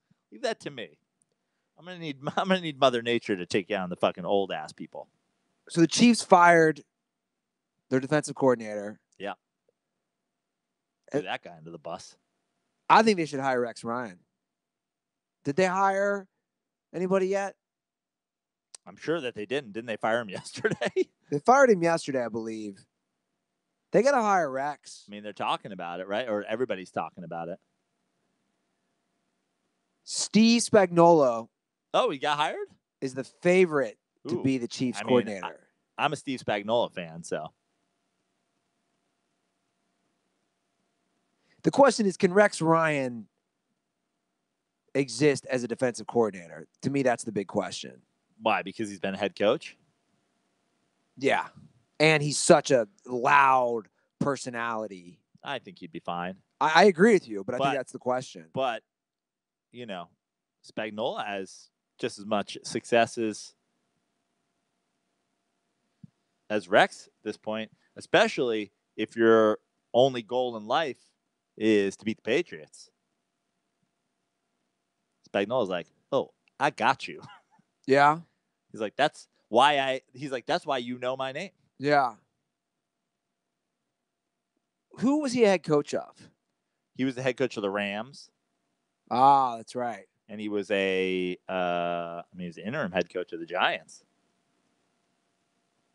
He might have multiple interim head coaches. Might have been the interim head coach of the Saints. No, because he was with the Saints when they fired him from the Saints with Peyton. I don't hate that. I like the Rex Ryan move personally. And Rex, I'm a huge fan of Rex Ryan. Of not only his coaching, I think he's got a great personality. He's just not good on TV. Well, yeah. And nothing against Rex. I like Rex. I just don't think he doesn't fit TV. So get him back coaching. Players love him. He's no Romo. We'll get to that. Did you see my Dirty Sports tweet? We have a call. I did. We have a call about Romo. You like that one? It made me laugh. I've been impressed, guys. Joe Prano has stepped up his dirty sports tweeting. And my favorite thing about that was some butthurt Cowboys fan was like, delete this. I was like, no. I just replied, no. I love that. I saw some butthurt Patriots fan of your quote tweet about all the things that hadn't happened since the Patriots' first Super Bowl. Yeah. Are you going to use our new video to Faceless Trolls? I just might. Yeah. Charlie Ryan made us turn into Norm Macdonald. I just might there. Yeah. See. I don't know. Charlie made the ultimate response to Faceless Trolls. Yeah, it's great. I'm using it all the time. You're like waiting for Faceless Trolls to... I was just going to say, I am sitting and waiting for a Faceless Troll. I'm going to respond only using that from now on. Nothing else. Dude, it's the ultimate mic drop. How are you going to respond to that? And then here's the best part. Then when they respond to that, you respond again using the same thing. Thank you, Charlie. Yeah. It's like an auto reply.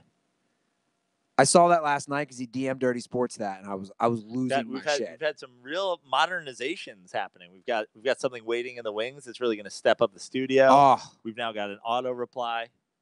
The only modernization I can't figure out is, your voicemail is just full. I saw the mayor texting me that.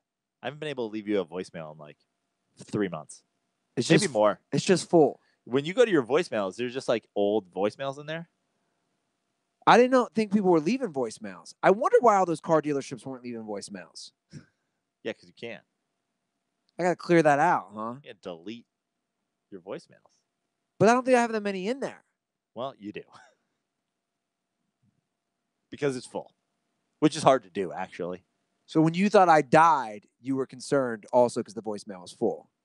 Well, no. Well, I knew it did. It also went straight to voicemail. So that's always a sign that somebody's phone is off. Yeah, my phone's been acting janky lately. Janky ass phone. The alarm's not going off. Didn't go off today. I set it for 8. I woke up at like 9:05. Like, what the fuck is going on? You were late for a sound bath? No, I got one I have to schedule though. A lot of people commented that on YouTube when I got very worked up about James Corden and all these shitty late night shows bringing on fucking Ocasio-Cortez. Well, let's not go back down that. What's she gonna say? Oh my God, let's sit down with this fucking... Nothing factual, that's for sure.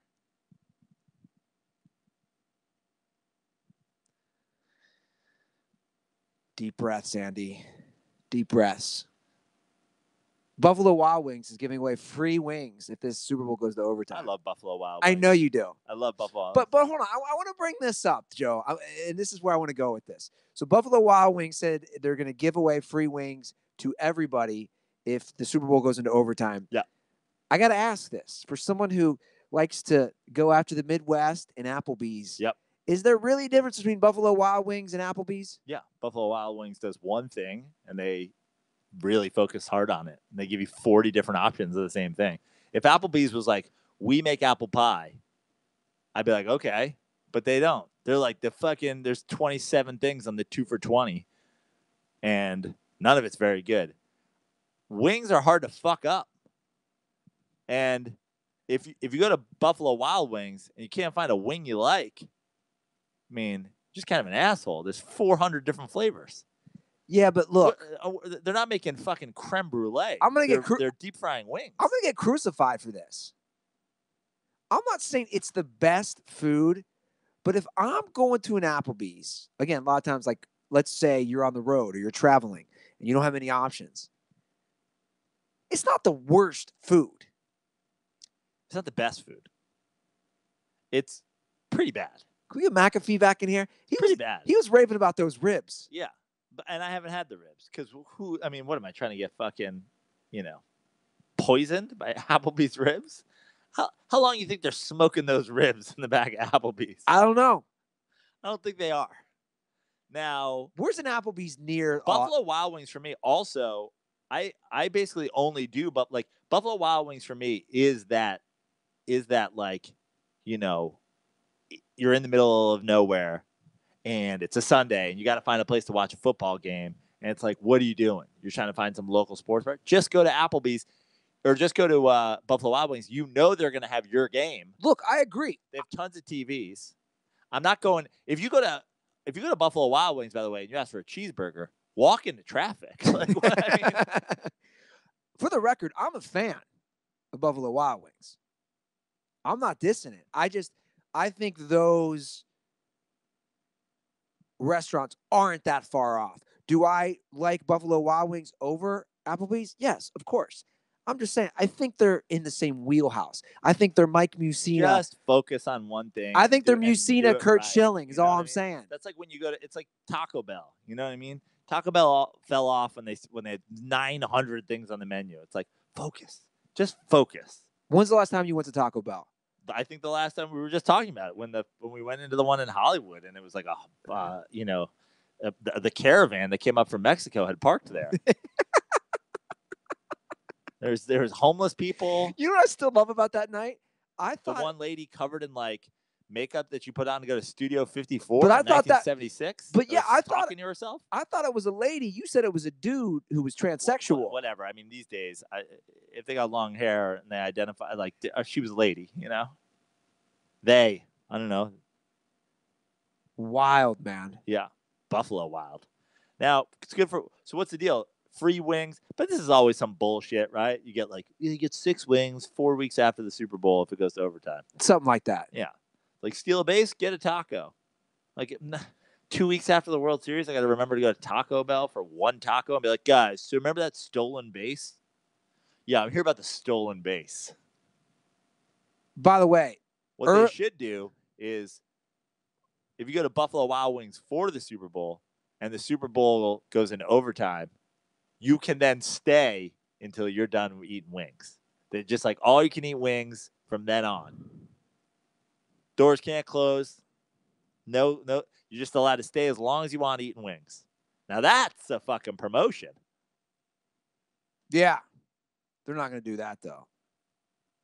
Do you know where... they hate good press. Do you know where Buffalo Wild Wings was founded? Cincinnati, Ohio? Columbus. Oh, there you go.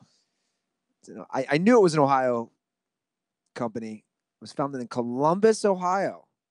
So, Prano, next time you like to shit on my home state and talk about how nothing good comes from Ohio, or you and Laz want to team up and diss Ohio on Dirty Slides, there you have it. Buffalo Wild Wings. Well, I'm sure the Asian zing sauce is from Asia, so... Asian zing. I know we got a couple weeks, but my early Andy Ruther, again, this can change. My early Andy Ruther prediction is the Patriots win the Super Bowl. Please stick with that. We need you. The amount of DMs, I'm not joking, that I've gotten this week that were like, please tell Andy he has to pick the Patriots. People were like, I know he's a Rams fan, but he has to pick the Patriots. Like, we need you. America needs you. We truly do. America needs you to end the dynasty. It has to happen. Help us, Andy Ruther. You're our only hope. Oh, nice little Star Wars reference. Thank Episode 4. Love it. R.I.P. Carrie Fisher. Used to touch my dick to her when I was little. Is that weird? Yeah. I mean, I guess. I don't know. How old were you? Carrie Fisher was like, you're like. Yeah, I used to rub the Star Wars figure I had of Princess Leia on my genitals. Ask my brothers. They would catch me and go, what are you doing? Like a hard figure? Yeah. I'd rub it on my 5-year-old tiny little pecker. It's a very strange approach. Very strange approach. Yeah. Just like a hard plastic? Yeah. 5-year-old dick? It's disgusting. I'm a savage. In fact, scar tissue.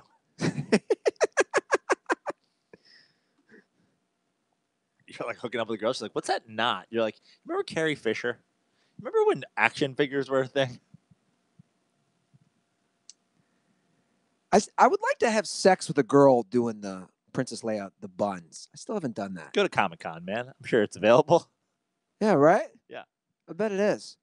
All right, you want to get to some dirtball calls? Let's do it. Before we do that, Joe, we don't want to talk about Cole Beasley. Cole Beasley's upset. We can talk about it. I mean, I was putting stuff down. Yeah. He was saying they don't throw him the ball. because they're trying to feed other guys. Huh? But he was also calling out the front. He was basically saying Jerry Jones is calling the shots for the actual plays, which doesn't surprise Is Cole anybody. Beasley a free agent? Yes, I believe he is. So Cole Beasley's not trying to stay with the Cowboys, apparently. He's got a rap career, too. Don't forget that. Right. I think Cole Beasley is, like, really trying to get picked up by the Patriots. I mean, I have a feeling right now, I know Bill Belichick's focused on the Super Bowl, but if he's not, he is rubbing a Cole Beasley action figure against his dick. Like, you think? He's got an old starting lineup, Cole Beasley. Well, right now, the Patriots have Edelman, Hogan. That's it for you. Think they need a third wide receiver? I mean, what do you think? Yeah. What do you think Bill Belichick thinks? I think whatever he thinks usually works. Yeah. You got to trust it. You want to get to some calls? Let's do it. As we pull up the headphones, Prano, I got some really nice compliments on YouTube right now. Talking about my outfit. Guys, I am head to toe Flag and Anthem. Flag and Anthem shirt, Flag and Anthem brick jeans, Flag and Anthem shoes. I'm primed and ready to meet a girl wearing Princess Leia buns. And we're going to have sex. Thank you, Flag and Anthem. You too can all enjoy this great look and go have sex with. We got a Flag and Anthem zip-up sweater, Flag and Anthem jeans, and obviously rocking the Sod Poodle shirt. Amazing. Go to flagandanthem.com, drop promo code DIRTYJAN. You get 25% off. Guys, that's flagandanthem.com, promo code DIRTYJAN for 25% off. All right, I got my baby headphones on. Let's see what we got here. We had some good calls. What do we got here? We got we'll start with the stripper Bryson. He's got a call about Romo. Let's see what he has to say. All right, let's try this again. Sorry, my boss called me. It's the number one stripper, DirtBall, Bryson. Hold on. His stripper boss had just called him. I haven't seen Magic Mike, but I think that's Matthew McConaughey, right? All right, let's continue. Again, just checking on you guys, and I'm out here in Dallas stripping tonight, so this is actually why I'm calling. After watching the championship game, with Tony Romo commentating the other night, I was just thinking, and I wanted to get y'all's opinion on it because I love it. I'm not a huge NFL fan, but I watch it because I played football. More of a college guy, but Tony Romo might be the best thing that's happened to the booth as far as fans listening and really like educating everyone on what's going on the field. I love it. People hate it.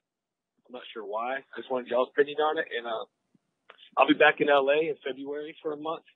I think I'll be out in LA for 3 or 4 days. So I don't know, maybe we can figure something out. I'll swing by the Smut Shack, bring y'all some Millers, bring Andy some weed, and we'll just chill and hang out, and I'll sit in on the show, baby. So thanks. Stay dirty, boys. Now, Bryson, you're only allowed to come if you give me a lap dance. That's my one rule. Okay. I need a personalized lap dance. He's also going to need you to wear Princess Leia buns. We've discussed this. My opinion on Romo is he's too big of a dork. And that's my opinion. Is he knowledgeable? Does he call the plays? But what do you mean by dork? Like, he's too big of a nerd. But he's you need that. You need that. Like, so he's not such a nerd that he didn't play starting quarterback in the NFL, but he is a nerd where he can play starting quarterback in the NFL and be coherent in the booth. He's Phil Simms light as far as nerddom. Right. But he does a great job. And the calling the plays thing, like, he's basically going to the line. I don't know if I like that, though. Why? He's right. Like, the majority of the time. I know he's right, and that's why. I like to see things. Spoiler alert? Yes. He's not telling you what's going to happen. Is. He's telling you what they should do. Yes, he is. Or what he thinks they're going to do. And he's again, doing it as a defensive, like, he's looking at what the offense is doing. And Look, I'm not opposed to people completely disagreeing with me. I'm sure a lot of people do. This is just me personally. I'm just giving you my opinion. You a hater. I'm not being a hater. My opinion is I don't want to know. I want to watch the thing unfold. I don't want to, for Romo to be like, oh, there's going to be a as far as nerds go, I mean, you're a Chris Collinsworth fan. He's not calling the plays though. But he's a fucking. I'd that agree. guy's a cheddar dick nerd. If one ever walked the earth, I'm not disagreeing with you. Chris Collinsworth is also a nerd. Maybe that's my big hang up with Tony Romo. I don't even want to have an inkling of what's going to happen. But he's teaching also why it's going to happen. Like, that's the beauty of what he's doing. Is like, they're going to throw it up there, and here's why. And I like him. I think he does a good job. I think and also he replaced Phil Simms. That's an upgrade. Yeah, of course. Yeah. I'm a New York Football Giants fan. They replaced Phil Simms with Tony Romo, and it's like a major upgrade. I hate most of those guys. I actually always liked Troy as well, but he's embarrassing Troy. Like, Troy will sometimes just shut off for half the game. I think Romo does a great job, and I think I'm excited. Basically, this is the answer. If I could pick any of them to do the Super Bowl, I want him and Nance. Well, they are. You get it. I know. I'm saying, but I don't want fucking Buck and Aikman. And I actually like both of those guys. I like Al Michaels, but I don't want Al Michaels and Collinsworth. I don't need some fucking 4-hour dick-sucking event where Chris Collinsworth is covered in Tom Brady's jizz. Like, and everybody's jizz for that matter. Look at Edelman's fucking routes. What a god! Oh, son, reminds me of me.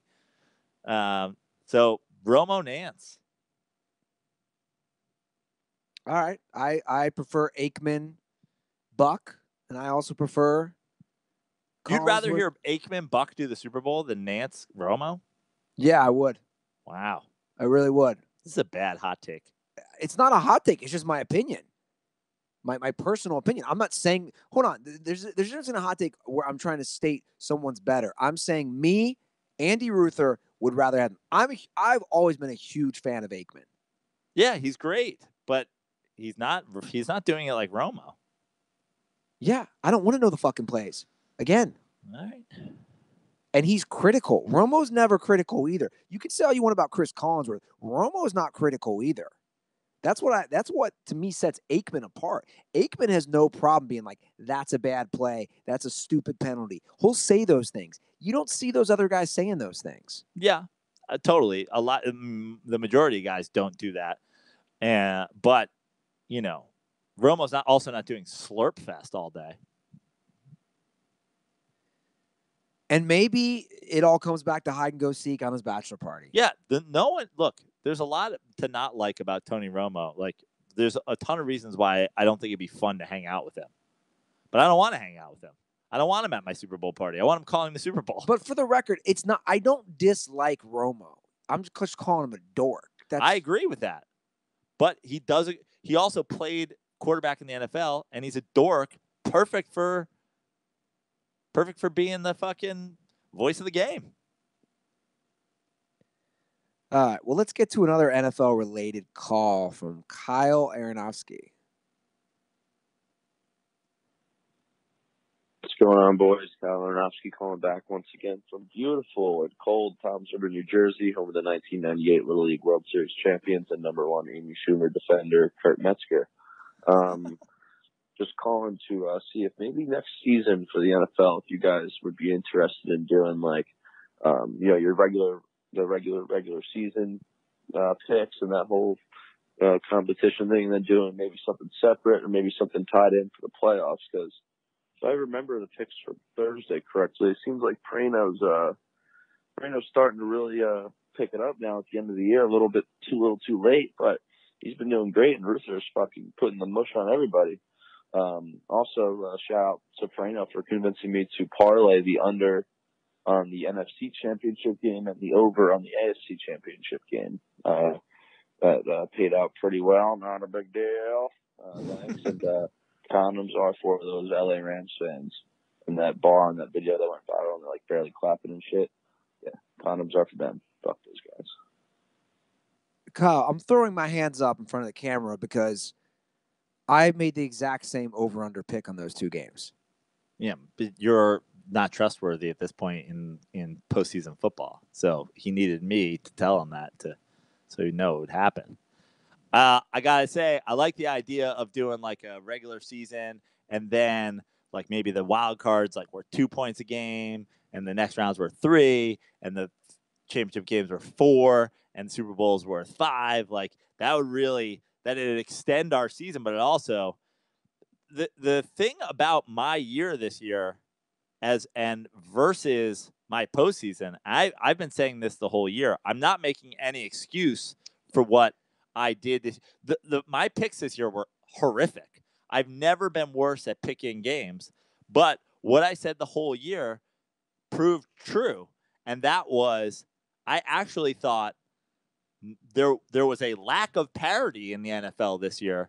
Everybody saying this is the year anybody can win it. I'm like, there's actually 5 fucking good football teams, and the rest of them are trash. And I had really a difficult time this year picking which trash team was going to win any trash game. It seems like every week some team came out, they were great. The next week came out, they were awful. Whereas now that we've gotten down to it, I'm like, yeah, the good teams are going to win all these games. Okay, well, to me that was a blatant excuse you just did. But I've been saying it since like week 5. That's fine. And I was proven right. The ball don't lie. You got destroyed in the regular season by me. And the ball don't lie. I was proven right that come postseason, I was like, these teams are good. These teams are trash. The Houston Texans aren't going to fucking beat anybody. And you're like, fuck, they're going to the fucking Super Bowl. I don't remember. They're playing the Chargers in the AFC Championship game. I don't remember saying any of those things. You're like, Chargers, yes. Texans, Seahawks. Yes, I was big on the Chargers. I was big on. But I was also I've been big on the Rams all year. I haven't been. You can go back to the preseason picks.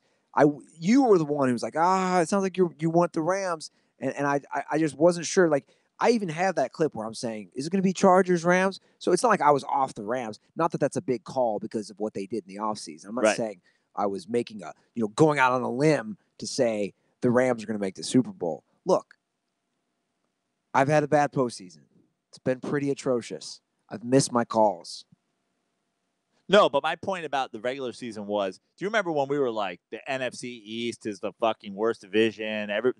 Some team from the NFC East is going to win 7 games and make it. I was like, yeah, all these teams are fucking bad. I stand by the Cowboys are bad. I stand by that the Eagles aren't that good. And both of them end up coming out of that NFC East with 9 wins and making the fucking Super Bowl. I think Dallas had 10 eventually. But like, those teams weren't ever going to win the Super Bowl. I don't care if fucking, Brady got hurt. They weren't winning the Super Bowl. Well, that's a good segue you didn't even know about. We have a question about Tom Brady. Let's get to it. What's up, boys? Hypothetical question.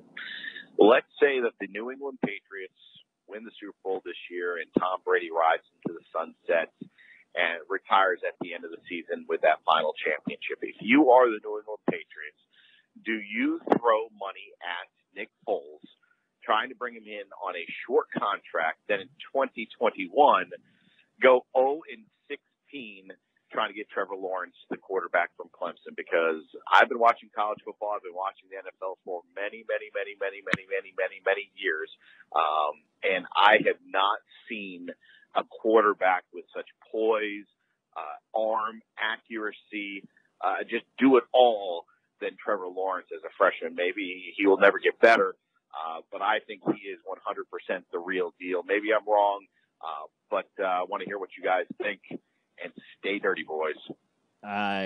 Correct me if I'm wrong, but was that our boy John Smith? Our boy John Smith, correct. I'd recognize that voice anywhere. The soothing, the golden sounds. It's an amazing radio voice. John Smith. Great voice. I think. First of all, Brady's not retiring. Okay. He's doing a hypothetical. So let's play the hypothetical. Hypothetically, I don't think Foles is the same kind of quarterback as Brady. I don't think he's Mr. Quick Strike. I don't think he's Mr. Dump Off. I think Foles is more of like he likes to kind of chuck it downfield. Yeah. And also Bill Belichick. If Bill Belichick is doing this, if we're talking about Bill Belichick sticking around, because you can think what you want and you're never going to convince me that this isn't more Belichick than it is Brady. Now, obviously, those guys go together, but Bill Belichick's not going 0-16. And if he is, he suddenly values the quarterback position. He had a number 1 overall pick in Drew Bledsoe as their quarterback and has fared way better with Tom Brady, 7th round Tom Brady, 6th round Tom Brady, who understands the mental aspect of the game and is doing Belichick's system. It's not Brady's arm strength. It's not Brady's mobility. It's not Brady's, it's all Brady's mind being able to fit into the system. I know our boy Barry McCockiner loves to do the Brady recap thing of him throwing little fucking dump offs to guys. But, the joke is, oh, these throws aren't difficult. And that's true. But that's not a critique of Brady.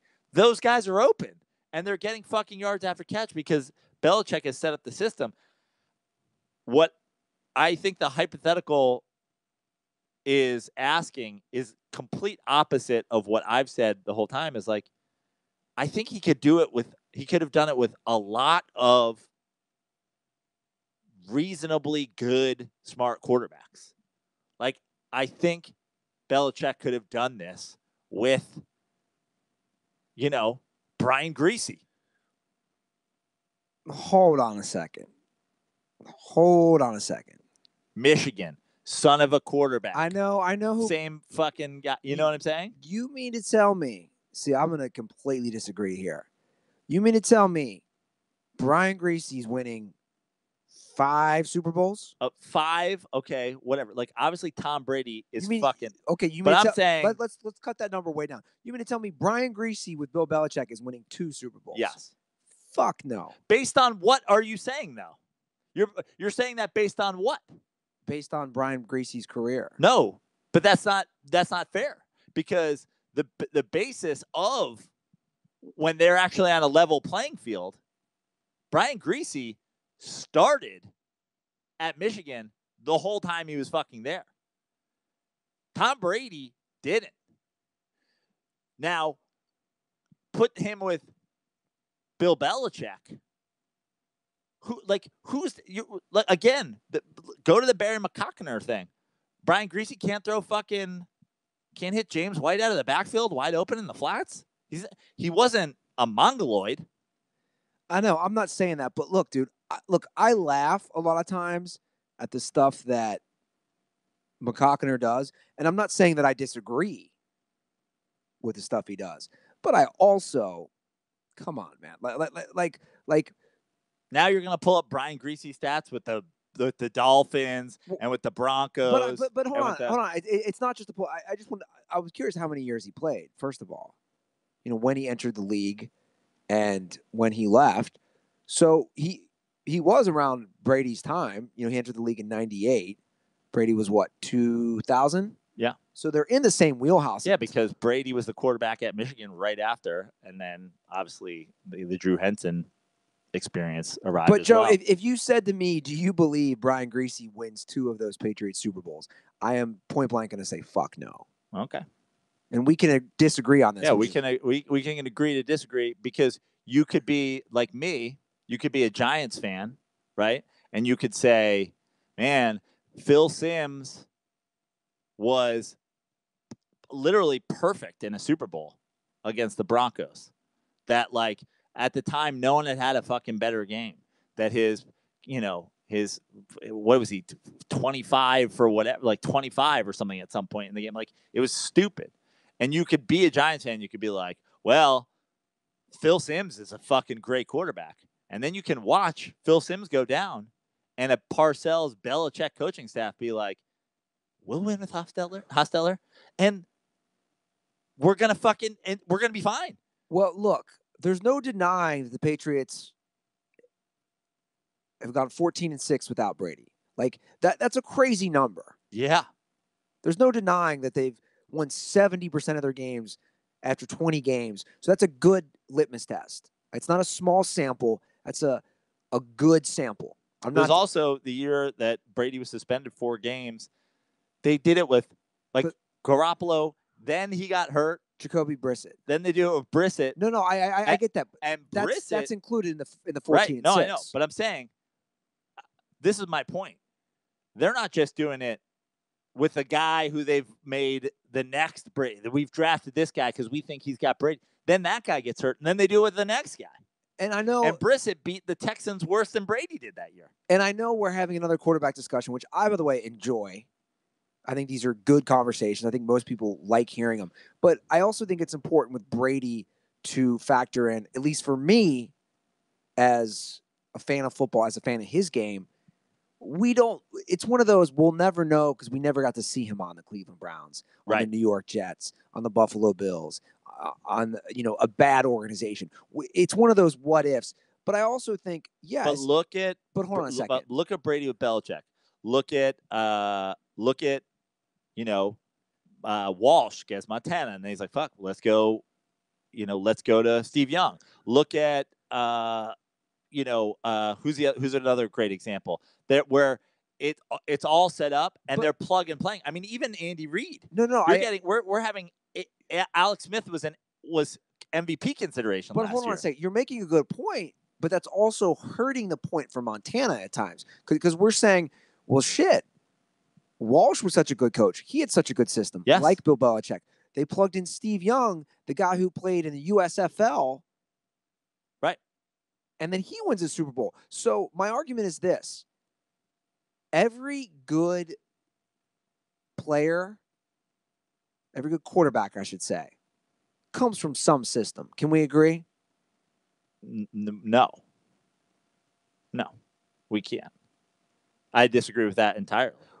Aaron Rodgers. A lot of them. Aaron Rodgers is good because Aaron Rodgers is fucking good at quarterback. Okay, I agree with you there. But we think this Ben Roethlisberger would have been fucking nothing if it weren't for Mike Tomlin and the rotating offensive coordinator system there. I think Ben's had a lot of good coordinators. Do you think the Cleveland Browns win a Super Bowl if they had gotten Peyton Manning? Well, look, I don't know, but I do know that we're seeing guys who don't need a system, like you're citing, and these are good examples. But then we're seeing guys, we talked Montana, Steve Young, Walsh. We're talking Brady. I'm just saying that's my point about Brady all along is we don't know. We do know, in essence, though. We do know. And I'm sorry, this isn't shitting on Tom Brady. You can't take away that. But it is. No, and it's not shitting on Joe Montana. You can't take away that Tom Brady has won 5. You can't take away that one of Joe Montana's Super Bowl games was a fucking game. One of them. The rest of them, he was standing on the in the stands pissing on the other team. You can't take that away. But what you can show is that when Brady was out, okay, they were fucking fine. Castle won more games the year he was in than Brady won the next year. Now, hold on. That's just the first part of it. So you can show their success without him, right? You can also show, like we talked about, how do you stop Tom Brady?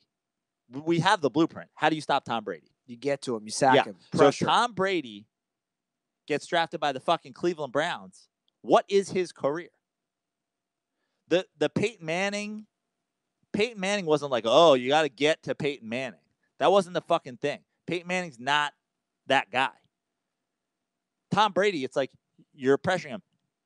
Does Russell Wilson survive playing for the Browns if he had been drafted by the Browns? Yeah, because he has like the ability to fucking survive. He's athletic. He's surviving. But like, you're telling me you take Tom Brady and you put him on a shit team. His career starts out with a fucking, a nobody offensive coordinator, and he gets no protection. That we're still talking that Tom Brady's even in the league 15 years later? I don't know. I'm not saying that Brady goes into the league with the Cleveland Browns and is tearing off 10 wins like it's nothing. But are we saying it's implausible for Tom Brady to be winning 10 games in his second, third year with the Cleveland Browns? Yes. You're saying that? I am. Okay. How many games did he win with the fucking Patriots? They're worlds better.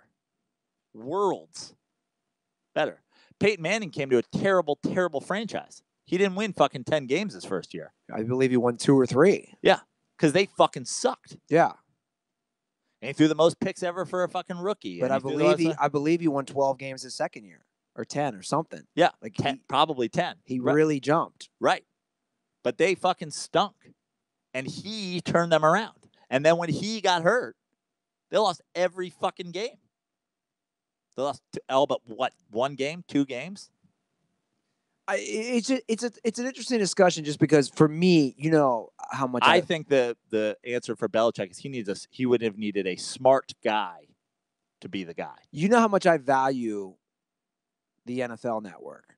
And I'm just saying, though, it's not one guy. When I consistently see former players, and not just former players, I'm talking Hall of Fame former players, when I watch those programs and those shows, and they're all talking GOAT Brady, it's tough for me to be like, well, shit. If Deion says this, and LaDainian Tomlinson, and,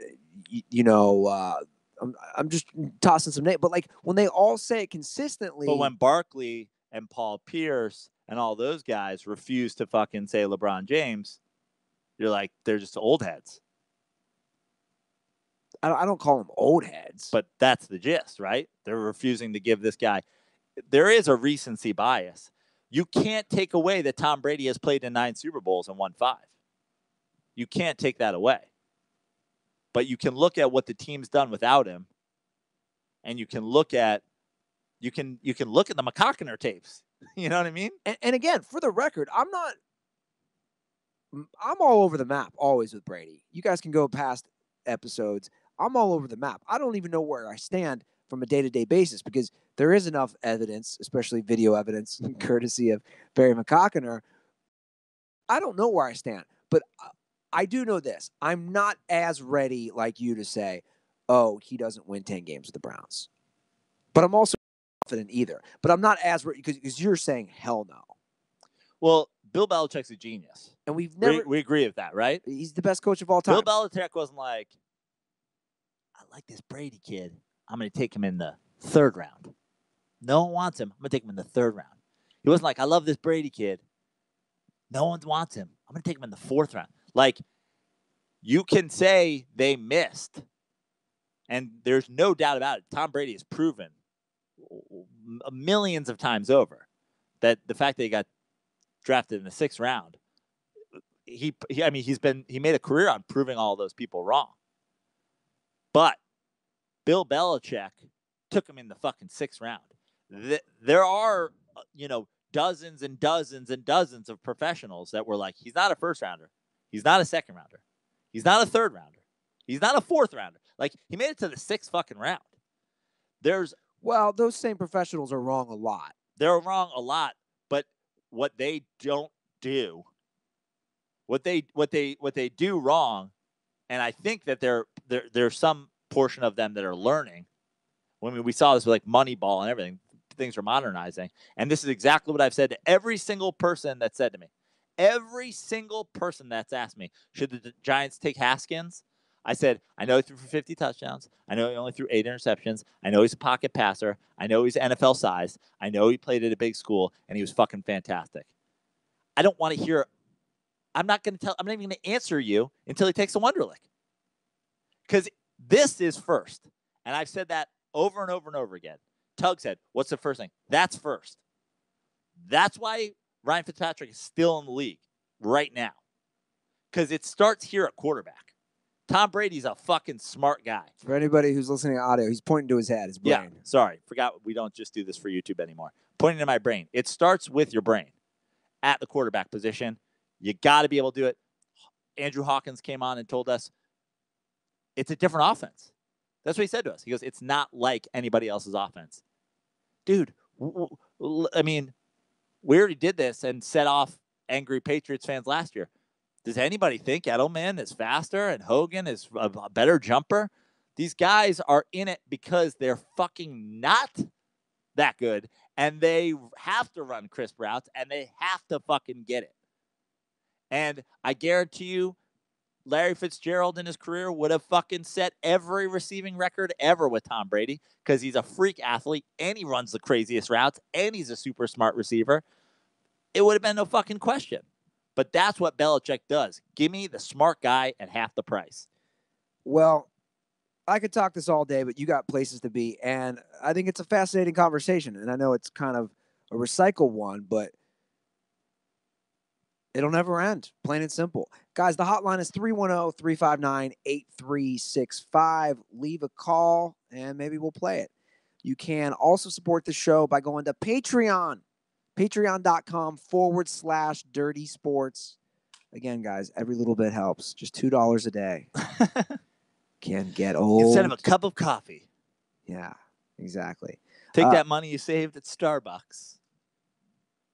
Donate it to the Patreon. At The Dirty Sports on Instagram and Twitter, at Andy Ruther on all social medias. Again, we're putting up some great content on YouTube, so subscribe on YouTube. Plus, what I like is you get an alert. Joe and I, just so you guys know, obviously, we're all over the map when we go live. So when we record, I should say. So if you subscribe on YouTube, you get an alert so you know when to watch us. Prano. At Joe Prano on Instagram, at Fix Your Life on Twitter. Go to joeprano.com for my dates. Saturday and Sunday, I will be at the Pittsburgh Improv. Sorry if you were planning on coming Thursday and Friday. You'll have to see Louis C.K. instead. Oh, shit. Because he bumped us. Oh, shit. We got bumped by Louis. He Me Too'd you, motherfucker. He didn't even ask us. Usually he's been known to ask, at least, before he does anything like that. But Eddie and I will be there 2 shows Saturday, 1 Sunday. I'll be in New York. I'm doing Frantic, which is a great show that they used to do at the Stand while they're without a home. They're doing it at the Rockwood Music Hall, I believe. All those dates, joeprano.com. I'm adding New York shows every hour of the day, so keep checking there if you're in the New York area. Slide into my DMs on Twitter or Instagram if you want to get on a guest list. If they have those things, I will try to do what I can. And the last plug, Andy, I did an episode of the Joe Prano podcast that was inspired by a conversation that we had on here because we shit on comic book movies, superhero movies, and I got so much angry feedback about, oh, you got to watch Avengers, you got to watch fucking Spider-Man, the Spider-Verse, and like so many people were angry that I said there's too many superhero movies. I did a Joe Prano podcast at a comic book store in the Valley with the 2 owners of the comic book store talking all things comics, and I defend my statement, and I get their take on my statement. So if you're a comic book nerd who was attacking me, or if you're just a comic book fan in general, check that out. Oh, shit. It's a season 2 premiere. Oh, snap. Joe Prano podcast, Dirty Sports podcast, Dent Report. Dirty Slides has a new episode. Does. We hitting you from all fronts.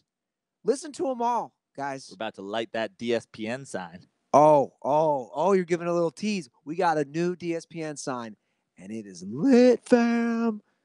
All right, Prano, I got to get you out of here. Guys, thanks for listening. Thanks for watching on YouTube.